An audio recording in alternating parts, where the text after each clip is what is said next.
தமிழக அரசியல் களத்தில் தற்போது பெரிய விவாதமாக மாறியுள்ளது நடிகரும் விஜய் வெளியிட்டுள்ள கண்டனப்பதிவு. தனது அரசியல் கட்சியான தமிழக வெற்றிக் கழகம் தொடங்கியதிலிருந்து அவர் தொடர்ந்து திராவிட முன்னேற்றக் கழகம் அரசை கடுமையாக விமர்சித்து வருகிறார்.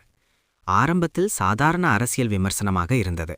ஆனால் இந்த ஆண்டு தொடக்கத்திலிருந்து விஜய் திமுகவை தீய சக்தி என்று குறிப்பிட்டு அரசியல் தாக்குதலை மேலும் கூர்மைப்படுத்தினார்.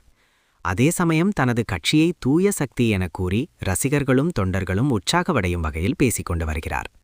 இதற்கிடையில் சமீபத்தில் தவேகவுக்கு ஆதரவாக சில பெண்கள் பேசிய கருத்துக்கள் சமூக வலைதளங்களில் வைரலானது.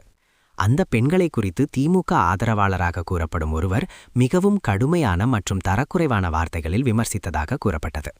இந்த விவகாரம் பெரிய சர்ச்சையாக மாறிய நிலையில் அதற்கு நடிகர் விஜய் தனது சமூக வலைதள பதிவில் கடும் கண்டனம் தெரிவித்துள்ளார்.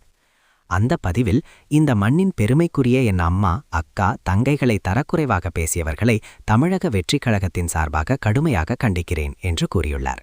மேலும் இப்படிப்பட்ட நபர்களுக்கு எதிராக நடவடிக்கை எடுக்காத திமுக அரசையும் அவர் விமர்சித்துள்ளார். அதோடு தனது பதிவின் இறுதியில் சினிமா டைலாக் போன்று ஒரு அரசியல் எச்சரிக்கையையும் விஜய் வெளியிட்டார்.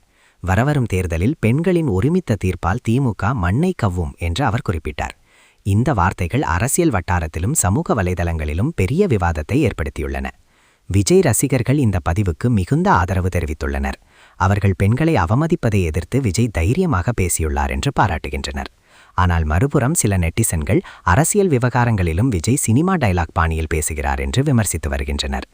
எப்படி இருந்தாலும் தேர்தல் நெருங்கிக் கொண்டிருக்கும் நிலையில் விஜய் மற்றும் திராவிட முன்னேற்றக் கழகம் இடையிலான அரசியல் மோதல் நாளுக்கு நாள் தீவிரமாகிக் கொண்டு வருகிறது. இந்த விவகாரம் தேர்தல் அரசியலில் எவ்வாறு தாக்கத்தை ஏற்படுத்தும் என்பது அடுத்தடுத்த நாட்களில் தெரியும்.